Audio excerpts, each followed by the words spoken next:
So far, we have already discussed about the parts of speech, and we have already seen that there are 8 parts of speech in English literature: noun, pronoun, adjective, verb, adverb, preposition, conjunction and interjection. In this class, we will learn about the kinds of nouns. हम लोग parts of speech के बारे में पढ़ चुके हैं कि अंग्रेजी भाषा में 8 प्रकार के पार्ट्स ऑफ स्पीच है, जो हम लोग कहते हैं noun, pronoun, adjective, verb, adverb, preposition, conjunction और इंटरजेक्शन। इस क्लास में हम लोग नाउन के कितने भेद होते हैं उसके बारे में पढ़ेंगे। तो नाउन 5 प्रकार के होते हैं, है ना? हाँ, there are 5 types of nouns, है ना? हैं? पहला में होगा प्रॉपर नाउन। हाँ, प्रॉपर नाउन। तो प्रॉपर नाउन का मतलब होता है, हिंदी होती है व्यक्तिवाचक संज्ञा। हाँ, किसी खास निश्चित व्यक्ति, वस्तु अथवा स्थान के नाम का बोध होता है तब उसे प्रॉपर नाउन कहते हैं, जैसे राम, श्याम, गीता, इंडिया, etc इत्यादि। दूसरा होता है कॉमन नाउन। कॉमन नाउन की हिंदी होती है जातिवाचक संज्ञा, जिससे पूरी जाति का बोध हो।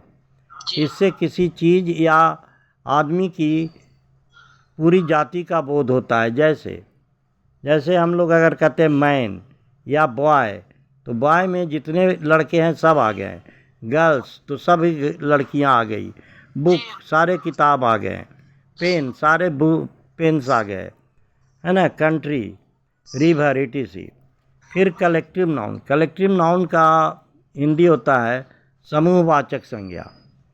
जिस शब्द से किसी समूह का या झुंड का बोध हो उसे कलेक्टिव नाउन कहते हैं, समूहवाचक संज्ञा कहते हैं। जैसे क्लास एक समूहवाचक संज्ञा है। बंच ऑफ की, चाबी का गुच्छा, चाबी का एक समूह है। ग्रुप, है ना, या कमिटी, etc। ये हो गया हम लोगों को समूहवाचक संज्ञा। फिर उसके बाद में कहते हैं मटेरियल नाउन।